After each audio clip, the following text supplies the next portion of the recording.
Hello everyone, कैसे हैं आप सब लोग। Welcome back to ICT virtual classroom Dehradun. मैं निखिल राणा, क्लास 9 का अपना मैथ्स का टॉपिक हम कंटिन्यू करते हैं, जो कि है रिवीजन ऑफ मेंस्ट्रुएशन। ठीक है, तो मेंस्ट्रुएशन का रिवीजन हमारा चल रहा है, तो चलिए अपनी क्लास शुरू करते हैं। शुरू करने से पहले हमेशा की तरह थॉट ऑफ द डे लेके चलते हैं। तो आज का थॉट ऑफ द डे है बच्चों, hesitation is an self hesitation is obstacle to self growth. जी हाँ, हेजिटेशन क्या है बच्चों, एक ऑब्स्टेकल है आपकी सेल्फ ग्रोथ के लिए। आपको किसी भी चीज को लेकर हेजिटेशन है या फिर आपको किसी भी चीज लेकर आपको डर है, तो उसका सामना करें।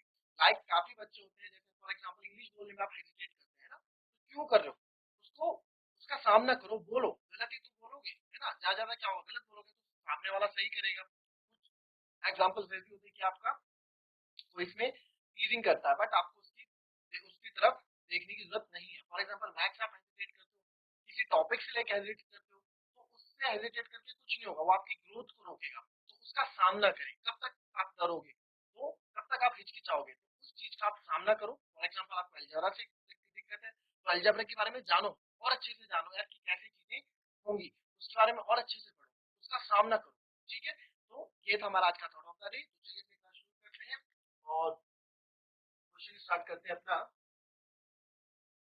सिंपल सा, पहले find the volume of the sphere surface area is 154 centimetre square. आपको वॉल्यूम ऑफ स्फीयर निकालना है जिसमें सरफेस एरिया आपको दिया गया है 154 सेंटीमीटर स्क्वायर। अब आपको क्या क्या चीज गिवन है, इस पे फोकस करो, इस पे ध्यान दो, और उसके बाद अपने आगे का क्वेश्चन चलो फटाफट कॉपी कर लिए पहले इसको।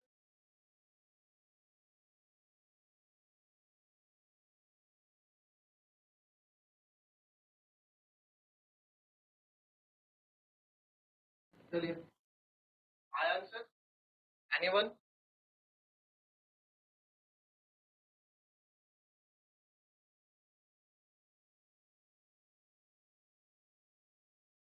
चलिए, अब इसमें बोला गया है कि आपको निकालना है सरफेस एरिया। ठीक है, तो सरफेस एरिया आपको यहाँ दिया गया है, तो आपको जो चीज हमें गिवन दी गई है सरफेस एरिया बच्चों यहाँ पे दिया गया है 154 सेंटीमीटर स्क्वायर।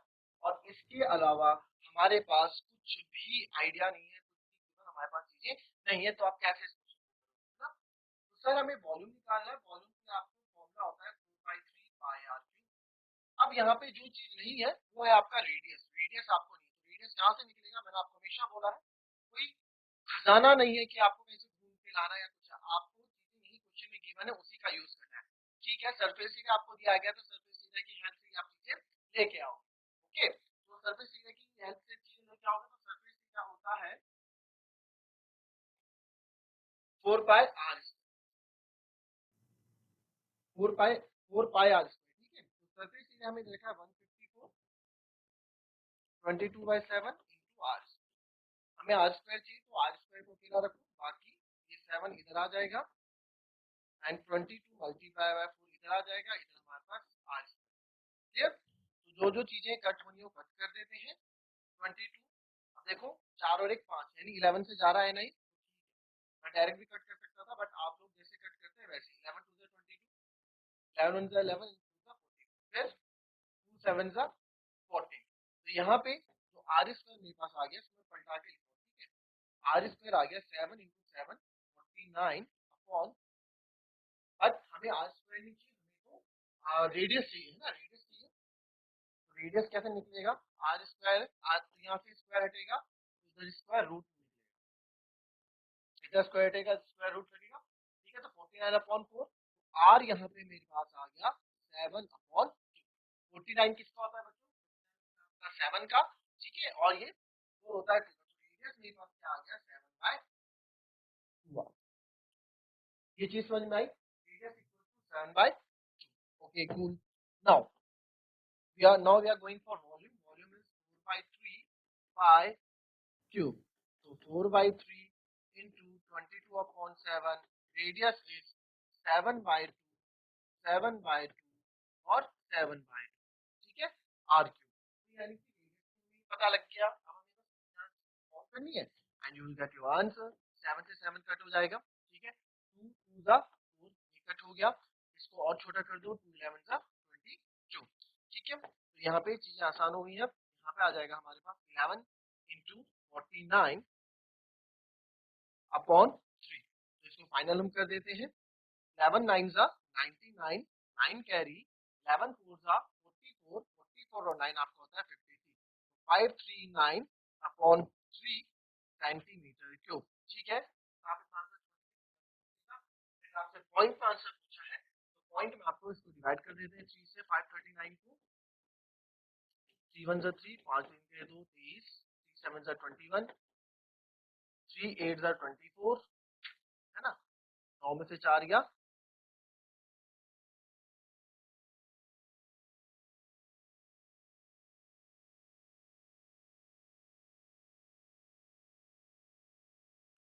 3 1 3, 5 3 के 2, 3 7 21, 3 में से गया 2 9, और 3 9 27, पॉइंट लगाएंगे 0, 3 6 18, फिर 2 बचेगा और ये 179 आप करोगे तो ये आएगा 179.66 सेंटीमीटर। तो here is the answer. Okay,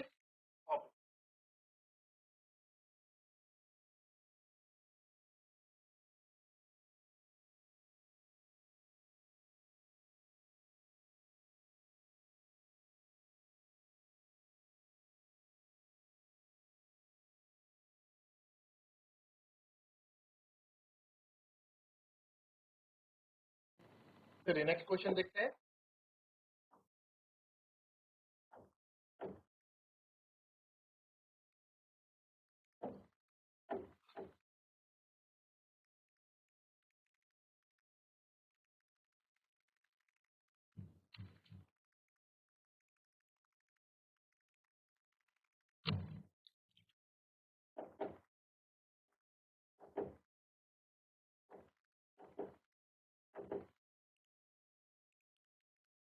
Radius of a spherical balloon increases from 7 centimeter to 14 centimeter as air is jumped into it. Find the ratio of the surface area of the balloon. ठीक है, कहने का मतलब है आपने देखा होगा बच्चों, गुब्बारे, जब ये गुब्बारे की यहाँ पे बात हो रही है, पहले गुब्बारे को फुलाया, पहले उसमें हवा, तो पहले उसमें 7 सेंटीमीटर था, वो 7 सेंटीमीटर से 14 सेंटीमीटर हो जाता है जब उसमें हम एयर जंप करते हैं, यानी कि एयर उसमें डालते हैं। लाइक से आप फूकते हो गुब्बारा तो फूल जाता है ना, तो यानी कि जितना ज्यादा फूलेगा उतना ज्यादा रेडियस उसका होगा, है ना। तो दोनों केसेस में find the ratio of the surface area of the balloon in two cases, दोनों केसेस में क्या इसका सरफेस एरिया होगा उसके बारे में आपको यहाँ बताना है, उसके बारे में आपको यहाँ डिस्कस करना है। ठीक है, तो ये हमारा क्वेश्चन है। चलिए फटाफट कोशिश करें इसको करने की, फटाफट।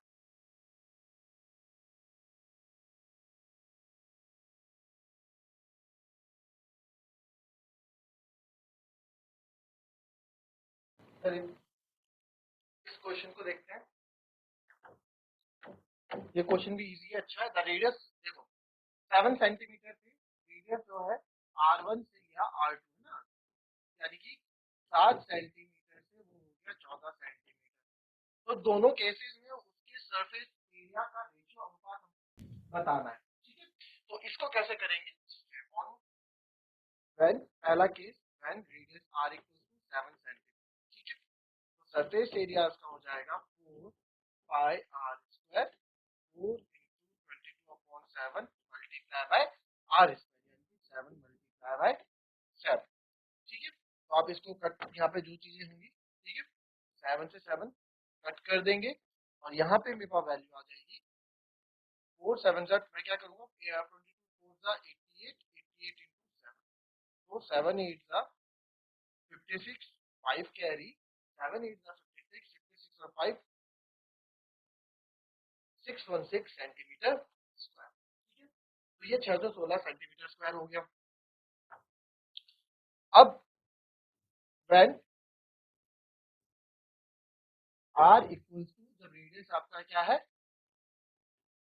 14 सेंटीमीटर, जब रेडियस हमारा क्या है 14 सेंटीमीटर है, तो सर जब रेडियस 14 सेंटीमीटर है तो सरफेस एरिया हो जाएगा आपका अगेन 4 पाई, इस बार रेडियस आपका ये है, तो इसको आप ऐसे 1 कर दो, सरफेस एरिया 1 और सरफेस एरिया 2, इनका रेडियस 4 बाई 22/7,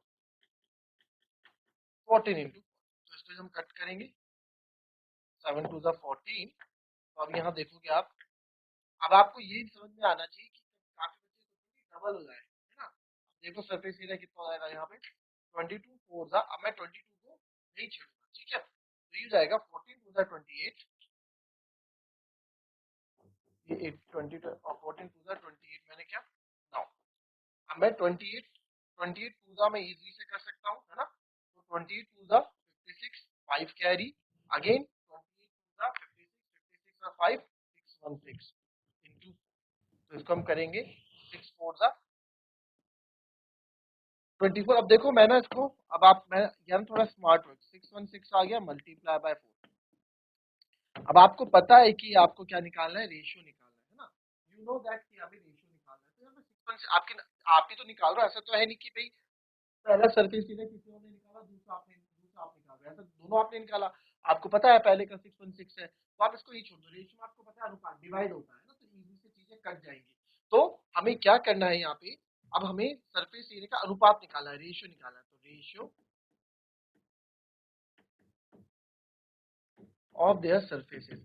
आप ऐसे भी कर सकते हैं, मैं मना नहीं कर रहा हूँ, आप इसको गुणा करके भी लिख सकते हैं, 616 इंटू 4 सेंटीमीटर स्क्वायर है ना, आप इसको मल्टीप्लाई करके भी लिख सकते हैं, ऐसा नहीं, आप इसको मल्टीप्लाई करके लिख सकते हैं, फिर आप फिर परेशान हो जाओगे, फिर मल्टीप्लाई काट फाट करोगे, तो थोड़ा स्मार्ट वर्क की बात मैं यहाँ पे आपको कर रहा हूँ। तो रेशियो वन यानी कि सरफेस एरिया वन और सरफेस एरिया टू, इनका रेशियो अनुपात निकालना है, तो यानी कि SA1 अपॉन SA2 हमें निकालना है, रेशियो मतलब डिवाइड में ही होता है, तो ऊपर वाला है 616 और नीचे वाला है 616 मल्टीप्लाई बाय 4, तो यहाँ से डायरेक्ट आप देखोगे 616 से 616 कट गया, ऊपर बचा 1, तो हमारा जो देखो ये क्योंकि रिवीजन क्लास है तो आपको ये चीजें पूरी बता रखी है पहले भी, है ना, तो ये चीजें आपको समझ में आती है, हमने पहले भी ये पढ़ रखा है, तो ये हमारा अनुपात आ गया 1:4, कोई दिक्कत नहीं, आप इसको मल्टी, आपके दिमाग में नहीं आ रही है चीज, सर हमारे दिमाग में चीज नहीं आ रही तो कोई बात नहीं, मल्टीप्लाई कर दो, 4 6 जा 24 2 कैरी 4 1 जा 4 5 6, अब फिर आप इसको डिवाइड करते, फिर काट काट के फिर आपका 1/4 आता, ठीक है, क्वेश्चन आप कैसे भी करो आपका आंसर सेम ही आएगा, आपका तरीका सही होना चाहिए करने का, ओके, कॉपी कर ले इसको, नहीं समझ में आया तो आप हैंड रेज करके या चैट के माध्यम से पूछ सकते हैं, मैं आपको इसको क्वेश्चन को फिर से समझा दूंगा।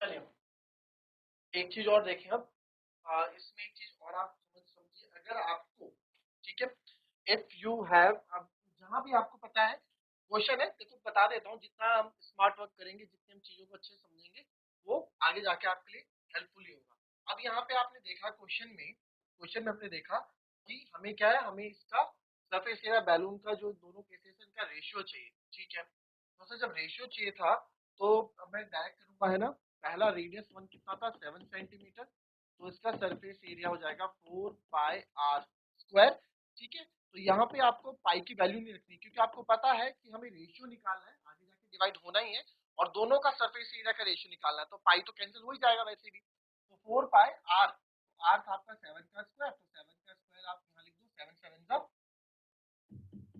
तो ये आ जाता 4 इंटू पाई इंटू 49, है ना, ये हमने लिख दिया, 4 पाई भी मैंने इसे, क्योंकि मुझे पता है उसके फॉर्मूले भी 4 पाई आएगा, तो सरफेस एरिया इसका इसका क्या करते हैं हम, इसका भी 4 पाई r स्क्वायर, ये बड़ा कैपिटल R इसका लिख देते हैं 4 पाई, ऐसी रेडियस इसका 14 इंटू 14 कर देते हैं, ठीक है, और इधर भी हम 49 ना करके इसको भी हम 7 इंटू 7 ही कर देते हैं, ठीक है। अब देखो इनका हमें रेशियो निकालना है, तो रेशियो आपको पता है as surface area one upon surface area two, इन दो का रेशियो जब निकालना है यानी कि दोनों डिवाइड होंगे, तो 4 pi into 7 into 7 upon 4 pi into 14 into 14, तो अब यहाँ आप चीजें देखेंगे, तो 4 पाई से 4 पाई कैंसिल, 7 टू जा 14 7 टू जा 14, तो 1 अपॉन 4, यहाँ से भी आप देखोगे आपका आंसर जो है surface area one is to surface area two equals to 1:4, ठीक है, यहाँ पे हमें 22/7 रख के कैलकुलेट करने की जरूरत नहीं पड़ी, यहाँ पे आपने डायरेक्ट कर दिया, आप यहाँ भी ऐसी चीज कर सकते हो, ठीक है, इधर भी हम ऐसी चीज कर सकते हैं, आप 22/7 ना ही रखते तो बेटर रहता, क्यों, आपको पता है कि आगे रेशियो निकालना है, आगे चीजें कैंसिल आउट हो जाएंगी, ठीक है, इस चक्कर से, तो आप इसको भी लिख सकते हैं, अदरवाइज फिर हम नेक्स्ट क्वेश्चन में मूव करेंगे।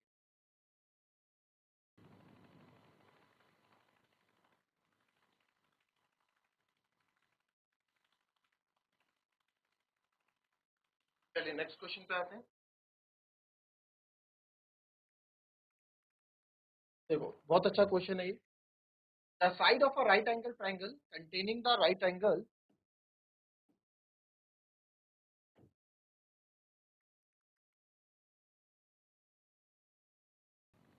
देखो ये क्वेश्चन पढ़ो। The sides of a right angle triangle है ना, राइट एंगल का जो त्रिभुज है, right containing right angle are 5x and 3x minus 1 centimeter. Calculate the length of hypotenuse of the triangle if its area is 160 centimeter square. Sorry, 60 centimeter square. बहुत ही बढ़िया question है, बहुत ही अच्छा क्वेश्चन है। सिंपल है, बस थोड़ा सा आपको दिमाग लगाना है। कैसे आपको करना है, आपको इसकी हाइपोटेनस निकालनी है, केवल लेंथ ऑफ हाइपोटेनस आपको निकालनी है। आपको दो साइड यहाँ दे रखी है ट्राइंगल की, एक है 5x और एक है 3x minus 1। इसकी हेल्प से आपको क्या है, और एरिया भी आपको दे रखा है, इन तीनों की हेल्प से आप क्या करेंगे, हाइपोटेनस निकाल देंगे, यानी कि कर्ण रेखा यहाँ पूछी गई है वो आपको निकालनी है। ठीक है, तो बहुत इजी है, जरा करके देखो इसको। क्या है इसका आंसर?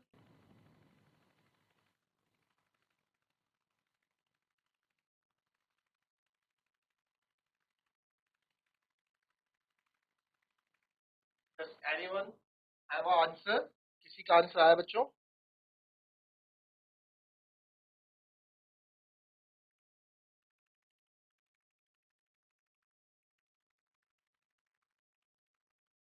चलो, क्वेश्चन लिखने से कुछ नहीं होगा, करना भी पड़ेगा। देखो एक ट्राइंगल यहाँ पे दे रखा है, समझो क्वेश्चन क्या कह रहा है ना। यहाँ पे एक ट्राइंगल हमको दे रखा है, राइट एंगल ट्राइंगल। ठीक है, राइट एंगल ट्राइंगल है।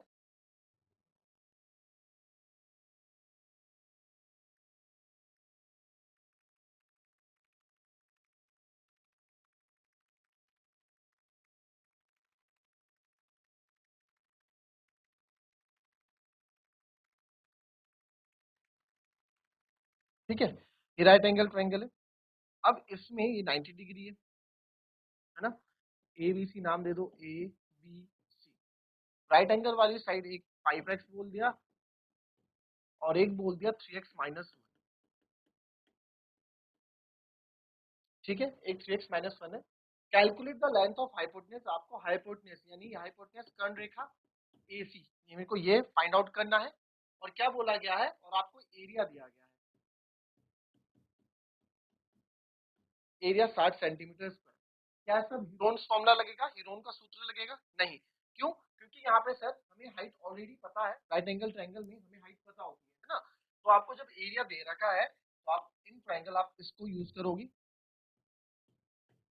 इन ट्राइंगल एबीसी ट्राइंगल में एरिया आपको दे रखा है, एरिया इक्वल्स टू होता है half into base into height. ठीक है, यहाँ से हम एक्स की वैल्यू निकालेंगे। एरिया 60 दे रखा है। देखो मैं कुछ अलग नहीं कर रहा हूँ, हमें जो क्वेश्चन में इंफॉर्मेशन दी गई है उन्हीं के साथ हम खेल रहे हैं, उन्हीं को हम जंबल कर रहे हैं ना। तो जो इंफॉर्मेशन दी गई है उसी के अकॉर्डिंग हम चीजें चला रहे हैं। एरिया इक्वल्स टू, बस मैथ्स में यही आपको करना आना चाहिए। 60 हाफ, बेस कितना है, आधार कितना है 5x, और हाइट कितनी है 3x minus 1।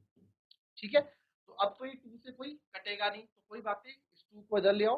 तो 60 इंटू 2 120 हो जाएगा। इसको मल्टीप्लाई कर दो, 5 3 जा 15x स्क्वायर और अंदर 5x।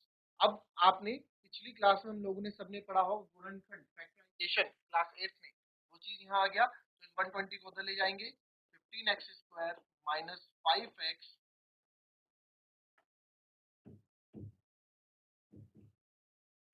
माइनस 5x, और 120 को उधर ले जाएंगे तो माइनस का 120 इक्वल्स टू 0। ठीक है, अब आप देखो इसको हम फैक्टराइजेशन करते हैं, बट एक चीज मैंने देखी, 5 तीनों में कॉमन है। तो 5 कॉमन है, अंदर बचेगा 5 3 जा 15 3x स्क्वायर, यहाँ बचेगा ओनली x, और यहाँ 5 2 जा 10 और 5 4 जा 20। अब ये और छोटा हो गया, इसका गुणनखंड कर सकते हैं हम और इजीली। ये 5 इधर आके तो 0 हो जाएगा, ये 5 इधर आके तो 0 हो जाएगा, मेरे पास बचेगा 3x स्क्वायर माइनस एक्स और माइनस 24। ठीक है, अब कैसे हमें इसको करना है। अब 24 चीजा क्या होता है, 24 चीजा हमें मैं ऐसे 24 चीजा 72, तो 72 के मुझे ऐसे फैक्टर्स बनाने हैं कि मुझे प्लस या माइनस करके क्या मिले, माइनस का 1 चाहिए, है ना। इसके आगे कुछ नहीं है ना, इसके आगे माइनस का 1 मेरे को यहाँ चाहिए। ठीक है, तो 24 ये फैक्टराइजेशन करना आता है ना सबको? नहीं आता तो पूछ लेना, मैं समझा दूंगा। ठीक है, तो इन्हीं की मदद से बनाता हूं मैं। इन तीन को जरा अलग ले लो, इन दो को अलग ले लो, 2 2 जा 4, और ये हो गया 2 3 6 6 3 18। 18 और 4 को प्लस करेंगे तो 22 आएगा, और 18 और 4 को माइनस करेंगे तो 14 आएगा। बट हमें क्या चाहिए सर? हमें तो -1 चाहिए है ना। अब जिसके आगे कुछ नहीं होता उसके आगे क्या होता है? 1 होता है। तो हमें ये, चलो ये तो फैक्टर्स नहीं बने। अब क्या करते हैं, अब जरा अब कोई अलग नंबर लेके देखते हैं। इन तीनों को साथ लेते हैं, ये होगा 2 2 जा 4 2 जा 8 और 3 3 जा 9। बस यहाँ पे मेरे को चीजें मिल गई। 8 में से 9 गए, 8 में से 9 गए, एक -1 बचता है ना, और यही मेरे को चाहिए, माइनस का 1 चाहिए। तो मुझे दो फैक्टर्स मिल गए, 8 और -9, एक 8 एक 9। ठीक है, और 8 और 9 मुझे किस उससे मिले कि मुझे -1 चाहिए। तो अब यहाँ पे इसको हम मिडल टर्म स्प्लिट करेंगे, ये हमें मिल गया। तो इसको मैं लिख सकता हूँ यहाँ पे माइनस का 9x प्लस का 8x। ऐसा क्यों?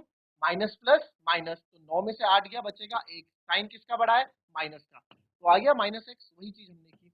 और माइनस का 24, यहाँ से 3x कॉमन लूंगा, 3x इन दो में से, अंदर बचेगा x, और 3 3 9, और यहाँ से मैं 8 कॉमन लूंगा, अंदर बचेगा x -3 इक्वल टू 0। तो चल ही रहा है। तो अब आप देखें हमारे पास क्या बच गया, हमारे पास x -3 और 3x प्लस 8 इक्वल्स टू 0। ठीक है, अब हमें इसका मतलब है कि x -3 है 0 के बराबर, तो x बराबर आ गया 3, और यहाँ पे इसका मतलब है 3x प्लस 8 है 0 के बराबर, तो x बराबर आ गया 8, उधर जाएगा माइनस का 8। अभी इसके बाद 3 को भी तो ले जाऊंगा, तो माइनस का 8/3। ठीक है, तो x की वैल्यू आ गई 3 और -8/3। इसमें से कौन सी वैल्यू हम रखेंगे? इसमें से वो वैल्यू हम रखेंगे, कौन सी? पॉजिटिव वाली। क्यों? क्योंकि कभी भी किसी चीज की लेंथ नेगेटिव में नहीं होती, कभी भी किसी चीज की लेंथ नेगेटिव में नहीं होती है। तो हम x इक्वल्स टू 3 लेंगे। ठीक है, तो x इक्वल्स टू 3 हम लेंगे, तो देयरफॉर आप यहाँ लिखोगे, देयरफॉर हमें हमारी साइड मिल गई। तो देयरफॉर ए बी कितना है? पहले A C, therefore B C, B C है 5x, x की जगह आप रखोगे 3, तो 5 3 हो गया 15। ठीक है, फिर है हमारे पास दूसरा ए बी, ए बी है आपके पास 3x-1, x की जगह रखूंगा मैं 3, 3 3 9, 9 में से एक गए 8, तो ये तो आ गया मेरे पास 8, ये आ गया मेरे पास 15। इट मीन्स ये तो है 15, और ये वाली साइड आ गई 8। अब ये कर्ण रेखा बस पाइथागोरस परिमेय का आप यूज करेंगे, और आप यहाँ से हाइपोटेन्यूज निकाल देंगे। ठीक है, अब हमारे पास 15 8 दोनों है, तो इसका यूज करो, ये आपके लिए होमवर्क में छोड़ देता हूँ। ठीक है, होमवर्क में आप बचा हुआ क्वेश्चन पूरा करेंगे। अब क्या, अब तो आपको ये वाली साइड भी पता लग गई है ना, ये वाली भुजा भी पता लग गई 15 सेंटीमीटर है, ये वाली भुजा भी 15 पता लग गई आपको, 5x ना,